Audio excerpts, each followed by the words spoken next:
I finished reading The Vegetarian by Hong Kong, and this was a very unexpected read. I have tapped it a little bit. It explores a lot about psychological trauma as well as abuse experienced during the childhood and how that shaped young Hee's experience in becoming vegetarian. I gave it a 4.5 out of 5, and towards the end of the book, I was getting this gut-wrenching feeling, but it was stemming from the heart. Deborah Smith, she did an incredible job translating this book because I can only imagine what it would have felt like reading this in Korean. And now I am reading If Cats Disappeared from the World. I'm on page 93, so about halfway through the book. I have thoroughly enjoyed every single page that I've been reading. It's really applicable, especially to someone who is going through a difficult time. So I would recommend this to a friend who just needs to see things from another perspective. And constantly I'm reflecting on how do I want to live my life, on what would I do if I was put in these same situations? Like, what would someone feel like if they had to make their last phone call? And what would I make disappear if I needed one more day to live? I'm excited to see where this heads, but also sad because I think I know how it's going to end.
I'm trying my best to rearrange these books in a way that they look appealing to the eye. I can't add any more books in this area, but I can start putting some over here.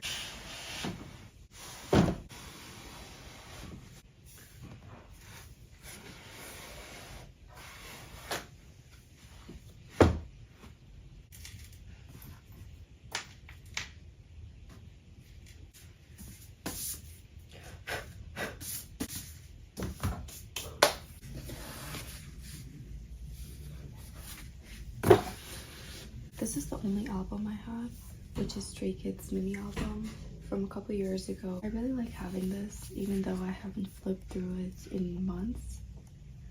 I got this as a souvenir when I went to visit AGO for the first time. This is really special to me. This is The Thoughtless Acts by Jane Fulton Surrey. There are a bunch of these random pictures taken on digital cam. So I'll put this here for now. I think I'm gonna move it to the bottom shelf. It's not perfect, but I'm working with this setup right now. I really like the look of how the books look when they're pushed all the way back. This makeup, skincare, jewelry, it's looking cluttered and I don't like it.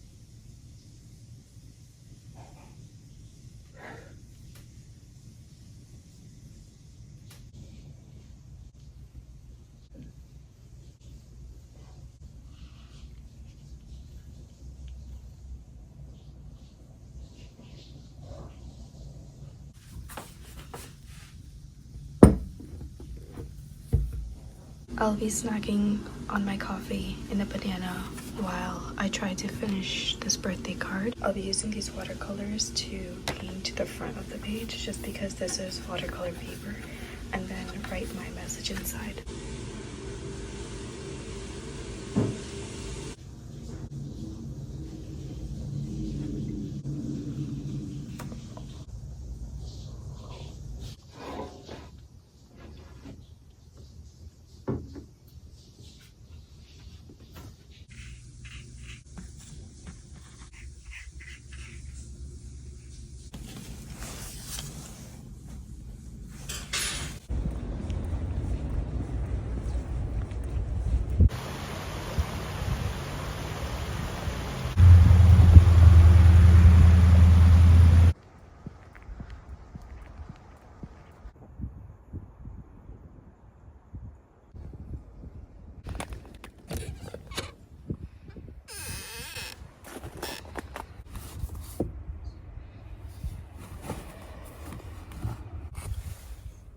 This is adorable.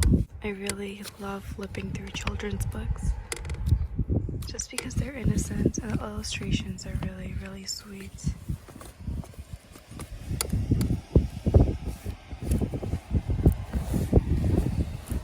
What is this?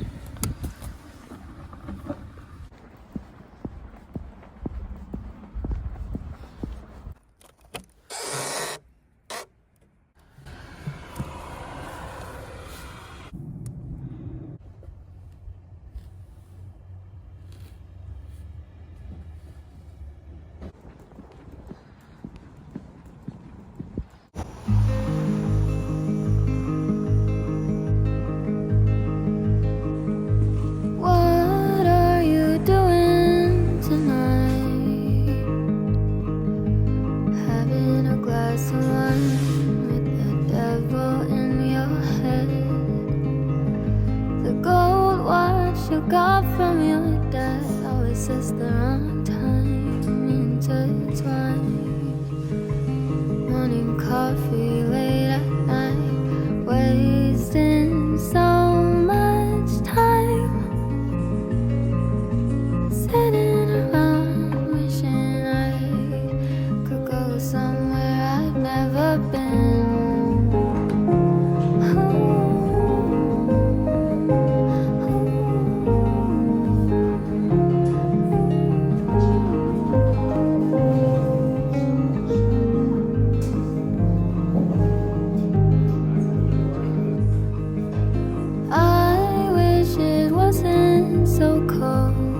Outside, I wish we could go swimming in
O da beni çok rahatsız ediyor.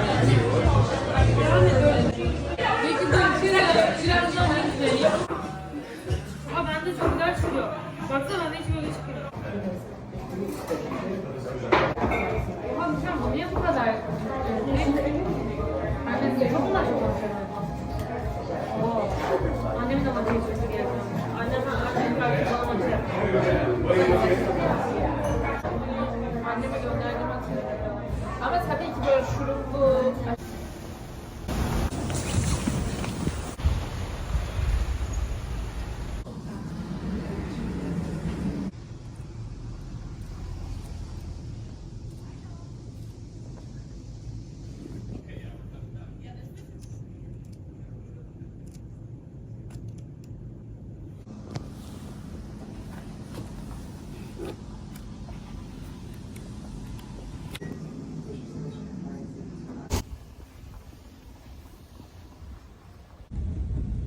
Arriving at Field Station.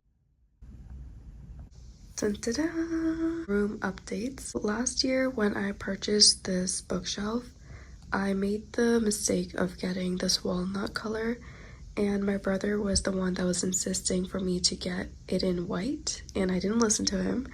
So now I can't do anything about it, which is why I have to make do with purchasing decor that will fit and make the room still feel more put together, adding like little accents of white.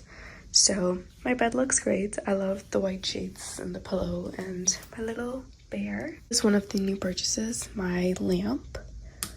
Ta-ta-da. I'm turning it on before I go to sleep because it's the perfect warm lighting. I get to read my book in my bed, have this lamp on, and it's just amazing. These two storage boxes that actually came in a pack of 3 because when you order online there was a minimum requirement, and I can just place and store a lot of random items. This left one has my art supplies and pencils, extra books, cords, camera, headphones, this other light bulb that goes with that lamp, my tripod, so this is all digital items. The book layout hasn't really changed much. I just added a couple over here and a couple on this side to make it look more symmetrical. Crime and Punishment is what I'm reading right now, halfway through, actually maybe a third way through. Enjoying it more than I thought I would. The part where Raskolnikov comes in contact with his sister and his mother because they end up coming over to his place. It's very interesting to read about the mind of a murderer, especially since he keeps going back and forth. I have a lot more thoughts about this, but that's for later. I keep my skincare and makeup. This is the only other skincare item that doesn't fit in this. Well, I guess it fits now, but it doesn't fit clean. I have all my essentials here. As you can see, I am a jewelry person, but I like to invest in pieces that will last me for a long time, and a lot of these are actually gifts. But this box I'm not a huge fan of, and I have seen a couple wooden ones that would be good for jewelry. Well, this coaster sits here when I'm not using it for my coffee or tea. I have like my little perfume station. This perfume I get so many compliments on. It has a warm vanilla scent. It's really great for layering, and especially in the winter and fall time. But these days I'm not gravitating towards it just because spring is around the corner and I want a scent that's more floral. This Jasmine Terrace roll-on perfume that I got last year at St. Lawrence Market is so spring-like. It smells like lilac and green tea, maybe lavender as well. Oh, it's just perfect. And this one especially, I have a really good memory attached to it, so it's special and I'm excited to wear this more again. I would love to move all of these items maybe on the top and have this first shelf lined all with books. That also will happen as I accumulate more books. I need ideas from someone to help me organize this section better. If you have any ideas, do let me know. Got those sits over here as well. It's been growing pretty well. Clock also creates the most well-balanced look.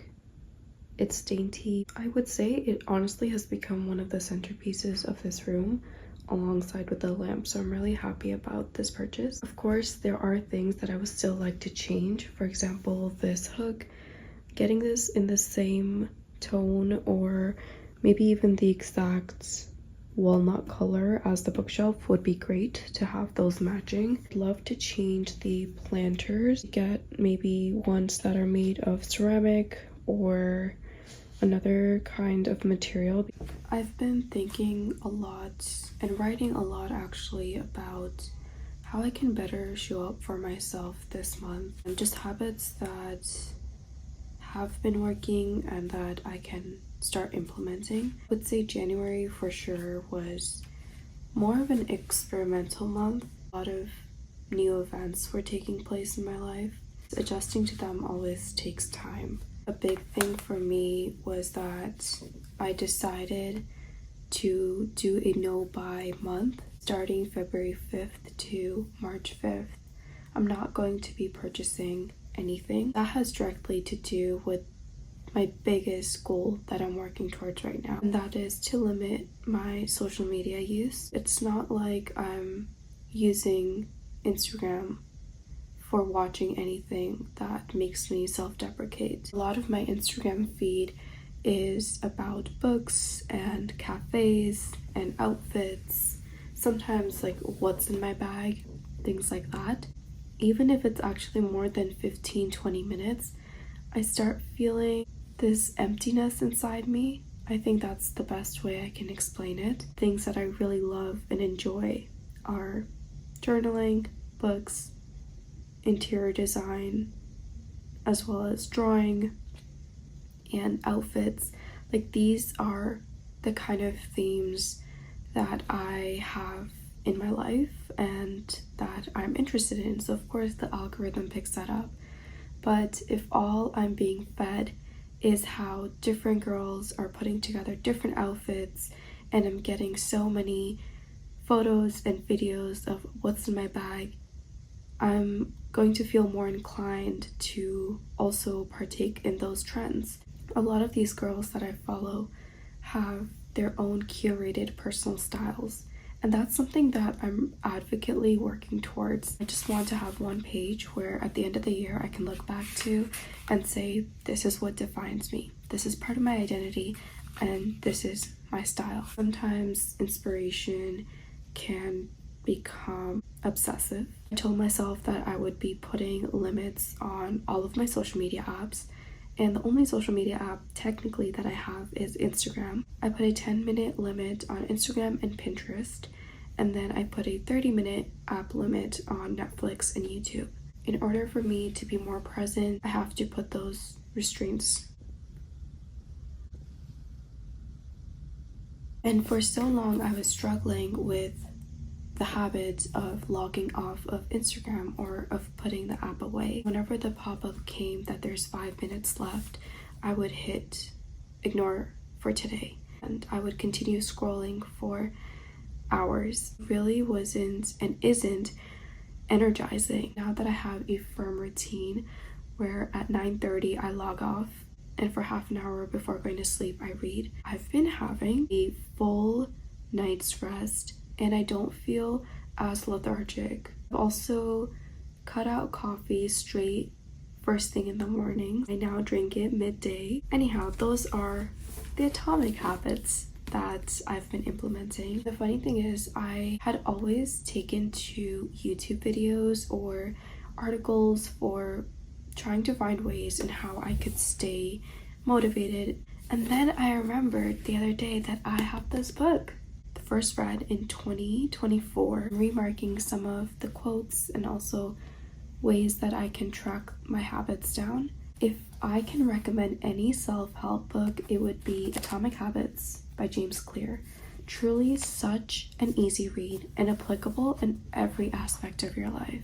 And back to my tangent about overconsumption and how I'm doing a no buy month. Purchasing no physical items, whether that be books or clothes or furniture, decor pieces, the only thing I can spend on is my essential needs, so phone bills, subscriptions that I need, and also food. Purchasing those products was what was giving me cheap dopamine. I was being rewarded for adding something to my cart or for physically even purchasing that item. The Diderot effect, where obtaining a new possession often creates a spiral of consumption that leads to additional purchases. It's exactly what it is. It just made me realize that I have enough. That's where I've been in terms of how January went and what I'm doing in February to keep up with my habits. I hope everyone who set out their intentions is following up on them. I'm actually curious about what other people's habits are. Maybe habits that you want to remove, or habits that you're actively working towards building, or habits that have worked in the past and now you're bringing them into this new month and this new year.